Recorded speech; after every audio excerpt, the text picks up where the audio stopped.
Assalamualaikum warahmatullahi wabarakatuh. Alhamdulillah rabbil alamin. Wassalatu wassalamu ala asyrafil anbiya'i wal mursalin wa ala alihi wa sahbihi wa azwajihi wa dhurriyyatihi wa ahli baiti ajmain. Rabbi israh li sadri wa yassir li amri wahlul 'uqdatam min lisani yafqahu qawli. Amin amin ya rabbal alamin. Qala Allah ta'ala fil Qur'anil Karim, a'udzu billahi minasyaitonir rajim. Bismillahirrahmanirrahim. Wa man kana yarju liqa'a rabbih falyamal 'amalan shalihan wa la yusyrik bi ibadatihi rabbih ahada. Jamaah hadirin wal hadirat rahimakumullah semuanya yang saya hormati, wabil khusus sahibul majlis atau tuan rumah ngurus masjid Miftahul Huda, seluruh jamaah yang hadir pada kesempatan kali ini. Alhamdulillah, puji syukur kepada Allah Subhanahu wa taala atas limpahan rahmatnya, kita sekalian masih diberikan oleh Allah kekuatan zahir batin untuk beribadah, untuk taat kepada Allah Subhanahu wa taala.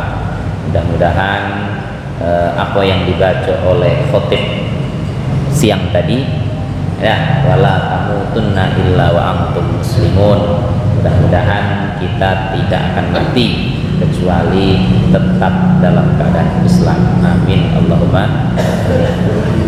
Seterusnya salawat ma'asalam kita kirimkan kepada baginda Rasulullah Muhammad sallallahu alaihi wasallam. Allahumma salli ala sayyidina Muhammad wa ala ali sayyidina Muhammad. Bismillahirrahmanirrahim. Faslun wa min ma'asil qalbi. Kemarin kita sudah yang dimana ya, lupa saya terakhir, adalah maksiat butun atau maksiat perut. Nah, ya. Sekarang faslun wa min ma'asil qalbi, dan sebagian daripada maksiat hati atau maksiat qalbu. Jadi hati kita itu juga punya kesalahan. Secara zahir mungkin orangnya baik-baik saja, secara zahir taat, secara zahir ya soleh dan seterusnya. Tapi untuk menambah keimanan kita, untuk menambah ketakwaan kita, tidak ada salahnya kita buka wa fi ba'di ma'asi al-qulub, termasuklah sebagian daripada maksiat adalah sebagiannya maksiat hati.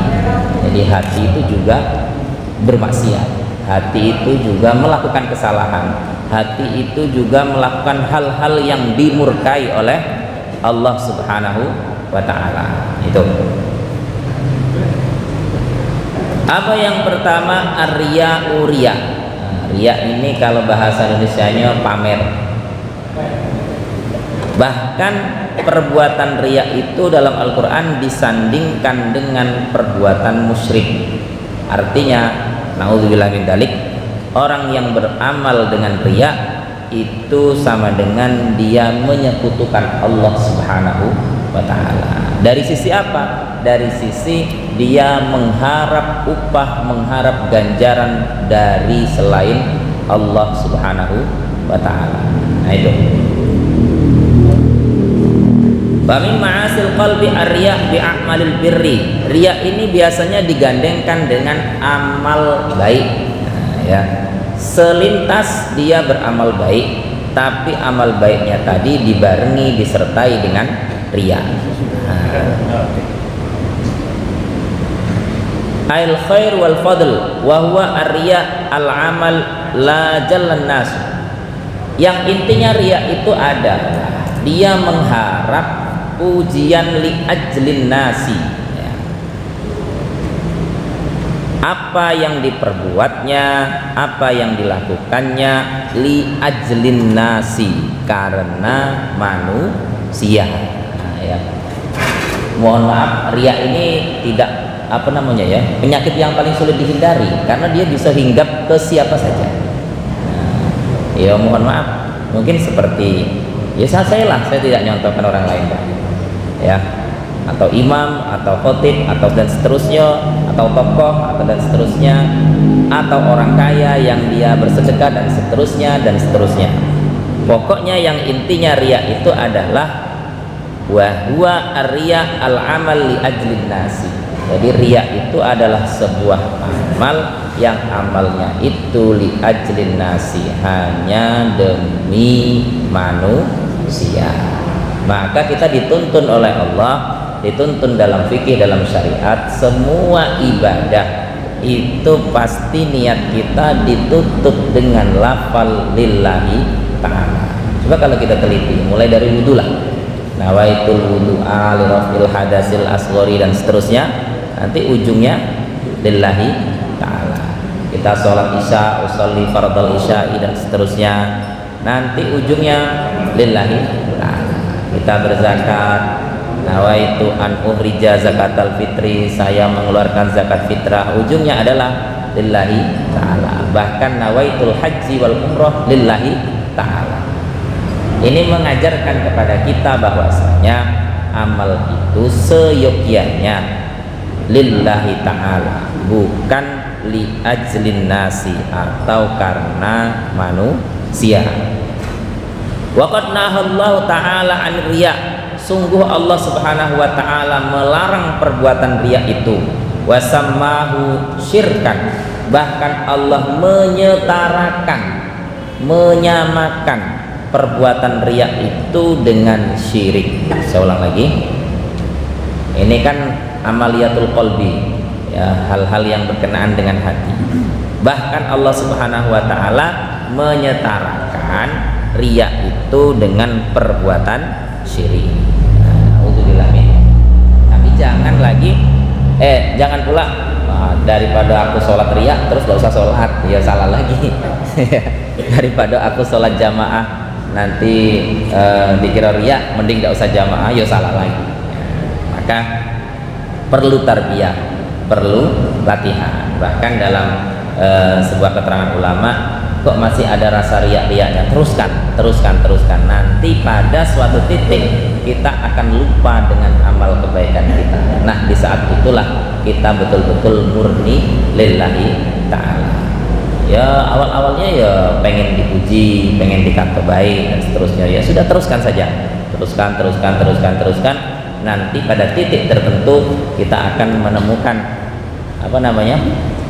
betul-betul murni ikhlas libtigha'i maradatillah, demi mengharap ridha Allah Subhanahu wa ta'ala. Itu.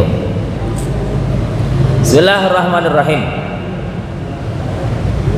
Allah Subhanahu wa ta'ala berfirman, faman kana yarju liqa'a rabbah, barang siapa yang berharap bertemu Allah Subhanahu wa ta'ala, mengharap pahala dari Allah Subhanahu wa ta'ala, falyamal amalan salihah, maka hendaklah ia beramal soleh, beramal baik.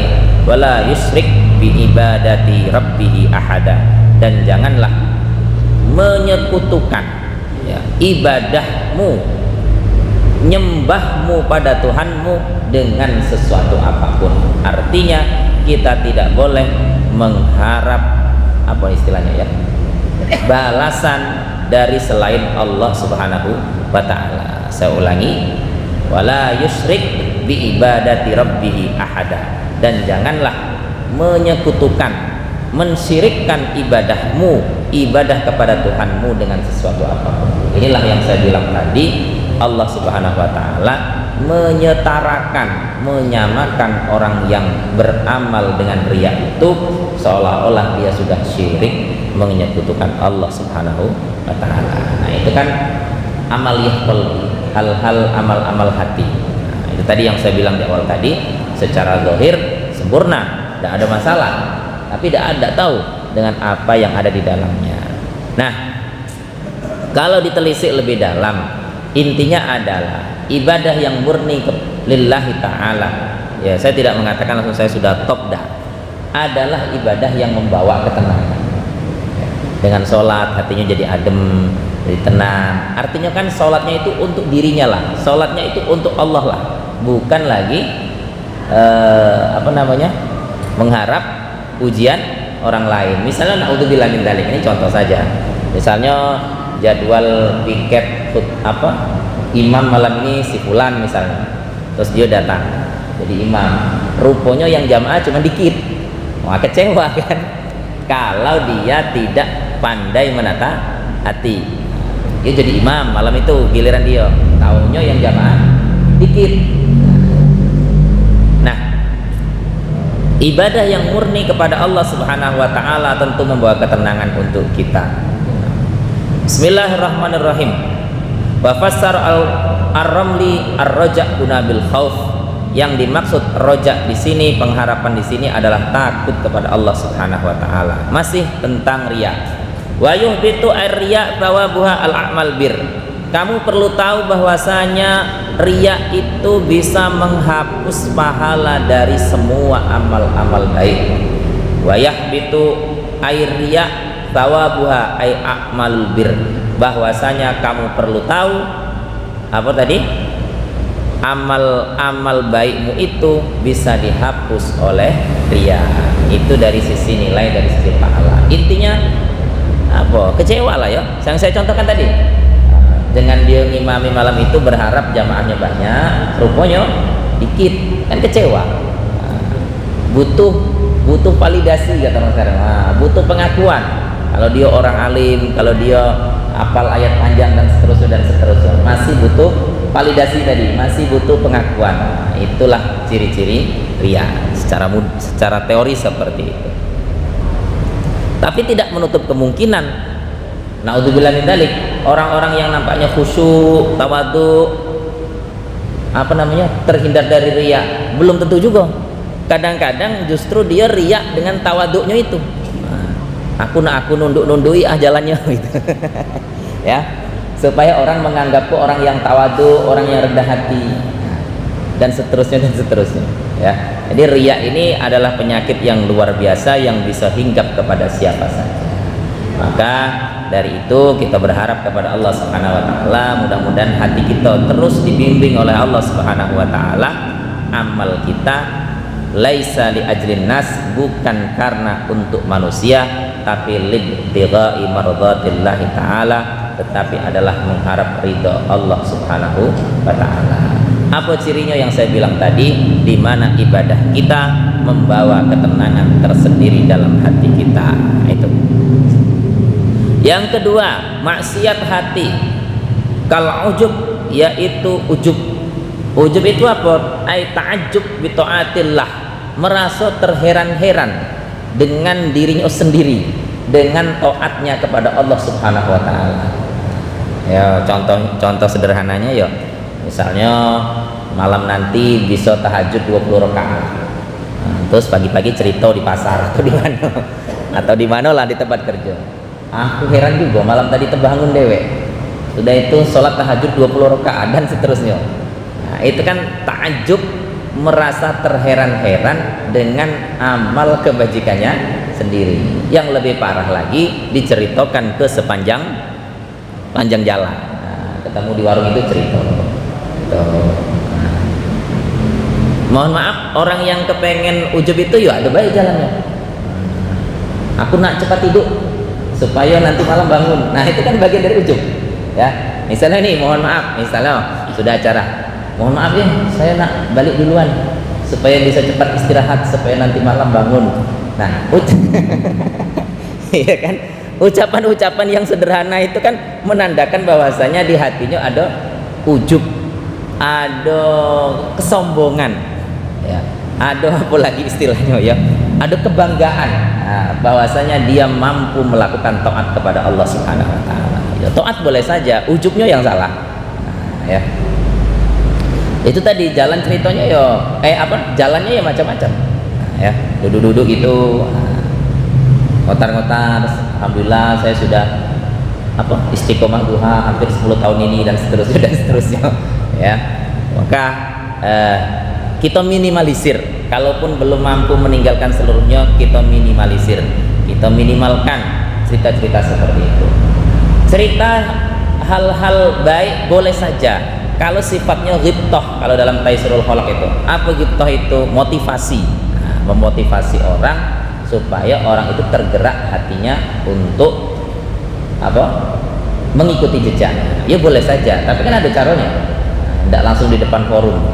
Maka kemarin agak keras juga saya waktu pas musim Muharram itu, ya niatnya mungkin bagus untuk menggerakkan hati orang-orang yang punya kemampuan untuk ikut berderma, tapi di sisi lain menyakitkan hati anak-anak yang dipancang itu. Maka saya pesan kemarin dengan Mas Karno waktu kita di At-Taqwa. Bismillahirrahmanirrahim. Kita lanjutkan. Bita'atillah. Ya, ujub adalah rasa bangga karena dia sudah merasa bisa taat kepada Allah Subhanahu wa taala. Ya boleh saja. Wa amma bi ni'mati rabbika fahaddits. Ada ayat yang mengatakan seperti itu. Tahaddus bin nikmah. Tapi tidak lantas membangga-banggakan diri karena dia sudah taat kepada Allah Subhanahu wa taala. Bahwasanya ujub itu yuhbitu thawabuha. Sama dengan riya tadi. Sifat ujub itu bisa menghapus apa? Upah atau pahala dari amal kita. Misalnya mohon maaf, saya sudah cerita, saya setiap malam sudah tahajud ini. Ternyata tidak dapat pujian. Kalau kata orang sekarang tuh cuek deh, tidak dipuji kan kecewa. Sudah cerita panjang lebar, tidak dibalas, tidak direspon. Nah itu. Wahwa al-ujub syuhudul ibadah sadirun min nafsi ghaiban anil maniyah.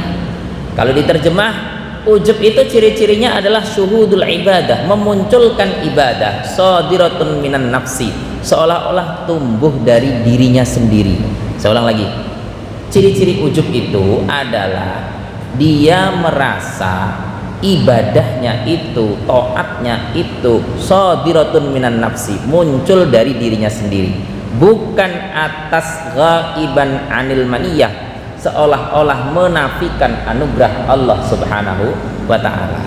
Jadi kalau disederhanakan kayak mana bahasanya ya, dia merasa bisanya taat, bisanya sholat jamaah, bisanya ngaji itu karena dari dirinya sendiri. Nah, menafikan taufik hidayah inayah Allah Subhanahu wa ta'ala.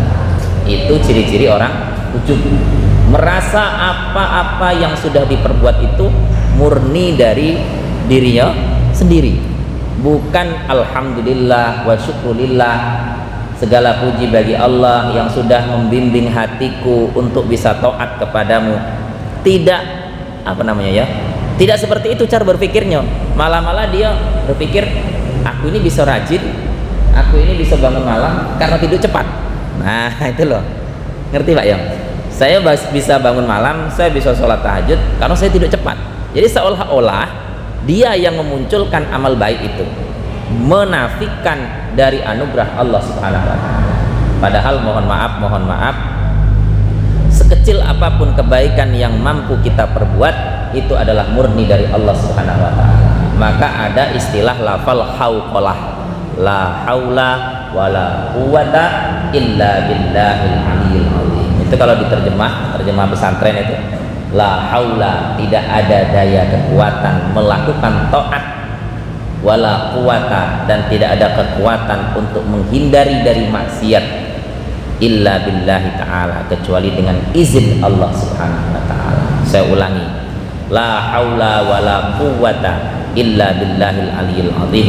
Tidak ada kekuatan untuk menghindar dari maksiat dan tidak ada kekuatan untuk bisa melakukan ketaatan illa billahil aliyil azim, kecuali dengan izin Allah yang maha agung. Jadi itu makna dari la haula wala quwata illa billahil aliyil azim. Tapi kalau Bapak ngecek di Yasin terjemah beda. Nanti kalau Bapak cek itu terjemahnya tiada daya dan upaya. Beda. Nah, tiada daya dan upaya. Tapi kalau dalam syarahannya seperti itu. Apa daya itu? Daya untuk menghindar dari maksiat. Apa upaya itu? Upaya untuk melakukan taat. Illa billah, kecuali dengan izin Allah. Nah itu. Jadi kita tidak perlu berbangga, itu maksud saya. Intinya itu. Jadi kita tidak perlu berbangga karena sudah merasa taat, sudah merasa baik, sudah bisa beramal soleh dan seterusnya. Bersyukur boleh, bersyukur kepada Allah Subhanahu wa taala, tapi merasa bangga itu yang enggak boleh. Nanti kalau bangga ujung-ujungnya ya ujub tadi. Menganggap semua amal kebajikannya muncul dari dirinya, bukan karena anugerah Allah Ta'ala. Harap kita tahu wa kaunuha min an'amillahi alaihi biha wa matsala dzalikal ujub bimalihi ila akhirih. Adanya ujub itu ya, adanya taat itu, kaunuha adanya taat itu min an'amillahi, ialah sebagian dari nikmat Allah Subhanahu wa taala. Yang saya bilang tadi, bahwasanya kita bisa taat itu adalah anugerah dari Allah Subhanahu wa taala. Malam ini kita bisa duduk berkumpul di sini, itu juga anugerah Allah Subhanahu wa taala. Nyatanya tidak semuanya kan datang. Maksudnya tidak semuanya orang tergerak hatinya untuk datang. Itu bukan masalah jarak, bukan juga masalah waktu, bukan juga masalah yang lain-lain, bukan. Itu adalah murni maniyah, murni anugerah dari Allah Subhanahu wa taala. Maka naudzubillah min dzalik, kadang-kadang kita lupa bersyukur untuk hal-hal yang kecil. Bersyukur itu kalau hal yang besar. Lagi apa sekarang lulus pegawai, lulus P3K dan seterusnya. Dianggap anugerah Allah itu yang besar-besar ya. Yang kecil-kecil apa Pak? Dianggapnya sepele, dianggapnya biasa. Tapi perlu kita paham, perlu kita sadar bahwasanya yang kecil itu juga anugerah dari Allah Subhanahu wa taala. Nah, itu. Sampai ada makalah menyebutkan barang siapa yang tidak bisa mensyukuri hal-hal kecil, maka dia akan sulit untuk mensyukuri hal-hal yang besar. Itu. Iya, bersyukur nunggu dapat anugerah yang besar. Padahal besar kecil itu ya pandangan kita saja. Kalau dipanjang-panjangi panjang. Bismillahirrahmanirrahim. Mimma asil qalbi aw bi nafsihi wa huwa nadhruhu ila nafsi bil aini al izzah wal isti'dham. Ya. Sebagian dari maksiat hati tadi adalah mengagungkan dirinya sendiri, mengagungkan otaknya sendiri, bi ainil izzah wal isti'dham, merasa dia itu agung, merasa dia itu besar dibandingkan dengan orang lain. Kemudian kalau ujub itu sudah melekat dalam diri kita, yang ada apa? Bi ainil ihtiqar, memandang rendah orang lain, wadzul, dan apa namanya ya, hina. Nah, ya. Jadi kalau diterjemah, kalau kita itu sudah melekat ujub itu dalam hati kita, naudzubillah min dzalik, yang ada itu adalah memandang rendah orang lain dan memandang orang lain itu hina. Nah, ini melekat ke siapa? Mohon maaf, biasanya melekat kepada orang-orang yang punya jabatan, orang-orang yang punya pangkat dan seterusnya, nganggap orang lain itu apa? Kecil. Nah, level lagi dan seterusnya. Naudzubillah. Nah, itu. Jadi ujub kalau sudah parah, iya, itu adalah orang lain itu kecil semua dalam pandangannya. Nah, ya. Iya, diajak ngomong pun pernah Pak ketemu. Kalau saya pernah diajak ngomong itu dia jawab lah, tapi tidak mau natap kita. Nah, dan seterusnya. Nauzubillah min dzalik. Kemudian selanjutnya lagi, yang termasuk maksiat hati adalah wasyakku fillah, yaitu ragu dengan adanya Allah Subhanahu wa taala. Naudzubillah min dzalik. Ragu dengan adanya Allah taala fi wujudihi wa wahdaniyatihi. Dia meragukan akan wujudnya Allah serta keesaan Allah. Ini biasanya hinggap kepada siapa? Hinggap kepada orang-orang yang depresi, orang-orang yang banyak masalah. Dia sudah kerja tapi tidak kayo-kayo misalnya. Dia sudah usaha tapi gagal terus, dan seterusnya dan sejenisnya lah. Nah, dalam hati timbul, Tuhan kok ada apa tidak? Nah, itu masalahnya. Allah ini ada apa tidak? Kenapa tidak adil dengan aku? Kenapa dan seterusnya, kenapa. Nah, hal demikian juga masuk dalam kategori durhaka kepada Allah, maksiat kepada Allah melalui hati kita. Ya. Jadi orang yang sedang banyak ujian, banyak cobaan itu rawan kalau imannya tidak kuat ya, rawan meragukan keagungan Allah Subhanahu wa taala. Jadi saya baca dalam hadis keterangan bahwasanya paling enak itu orang Islam. Kenapa? Kullu harakah ibadah, semua gerakannya ibadah. Kalau dia tertimpa musibah, dia bersabar. Kalau dia mendapat nikmat, dia bersyukur. Yang intinya adalah semua keadaan orang Islam itu bernilai ibadah. Kalau bisa tapi ya, kalau dapat sedang tidak enak dia sabar, kalau dapat enak dia syukur. Artinya semua sisi kehidupan kita mendatangkan pahala untuk kita. Tapi kalau salah mindset, salah pola pikir, ya semua keadaan jadi bala ya. Dapat ujian dia maki-maki Allah Subhanahu wa taala, nganggap Tuhan tidak adil dan seterusnya. Dapat keenaan, dia menganggap keenaan kenikmatan itu hasil kerja keras dia.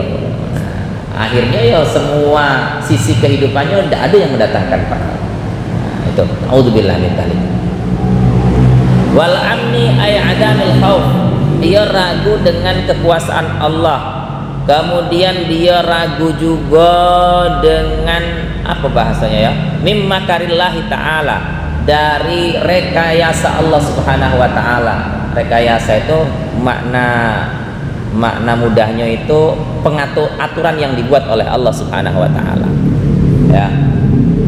Jadi termasuk maksiat hati adalah orang yang meragukan keesaan Allah Subhanahu wa taala.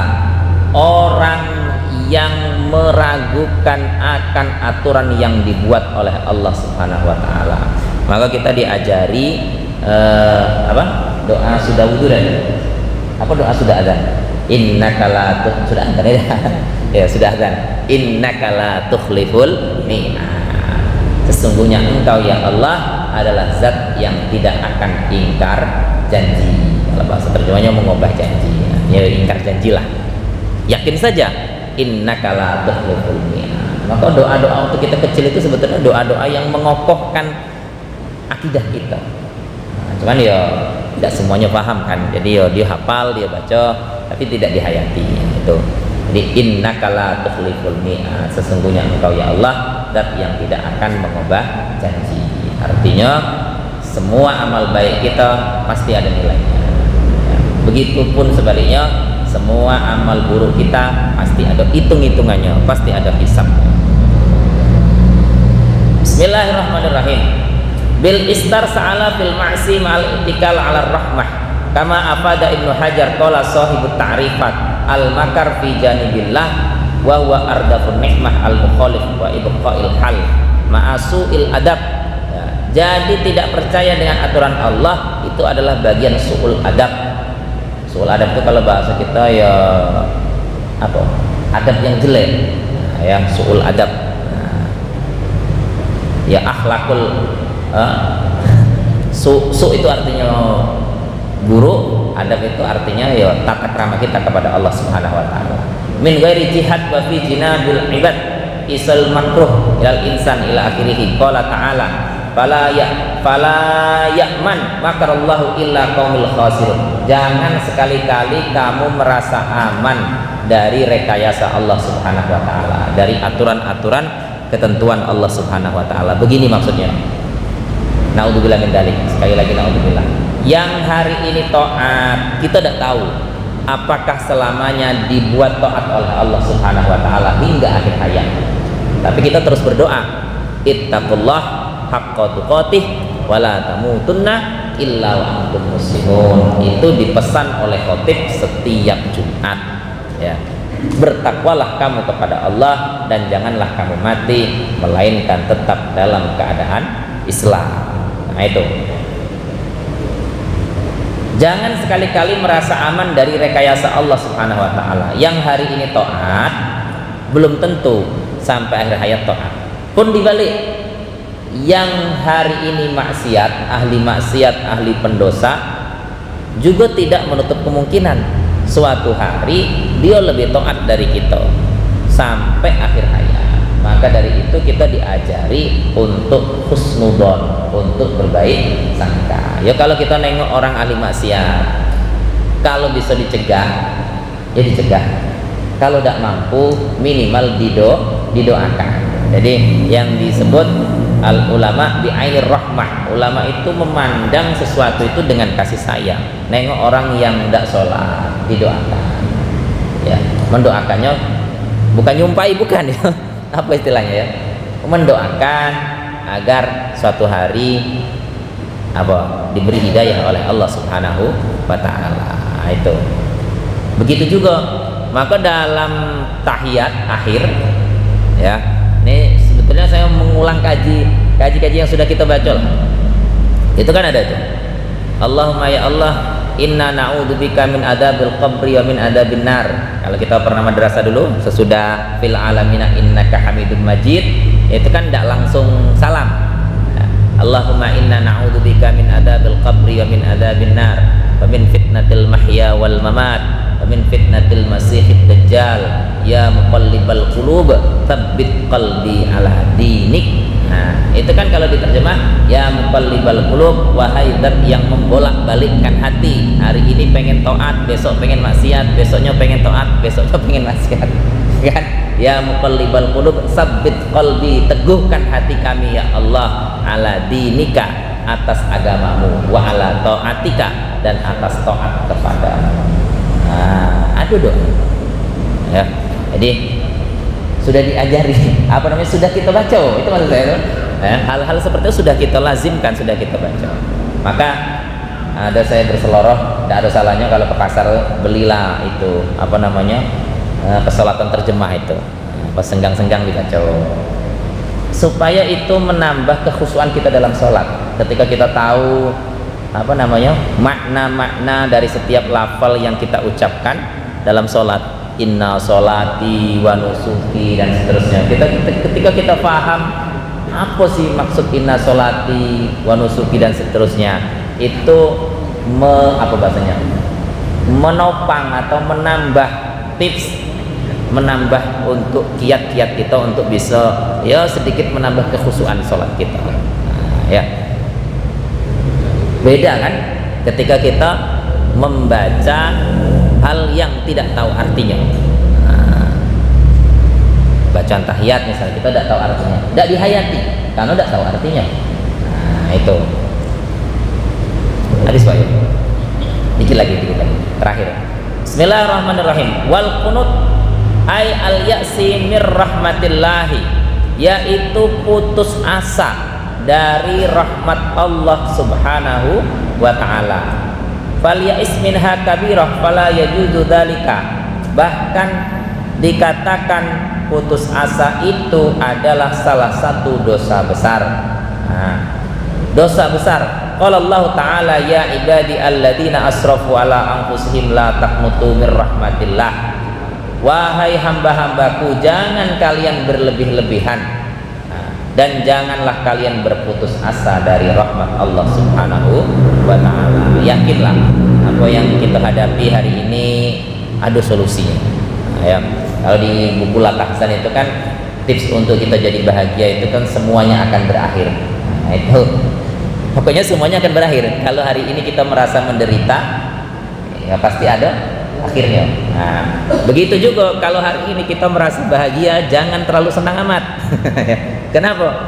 Itu juga ada akhirnya. Ya, jadi mudah-mudahan kita diberikan oleh Allah kekuatan untuk terus taat kepada Allah Subhanahu wa taala. Kalau kita nengok saudara kita yang belum bisa taat, kita doakan mudah-mudahan dapat hidayah juga menjadi taat. Terlebih lagi kita juga berdoa kepada Allah, mudah-mudahan taatnya kita, imannya kita, Islamnya kita ini bisa bertahan sampai akhir hayat kita. Amin Allahumma amin. Ada soal? Ada ya? Apa itu?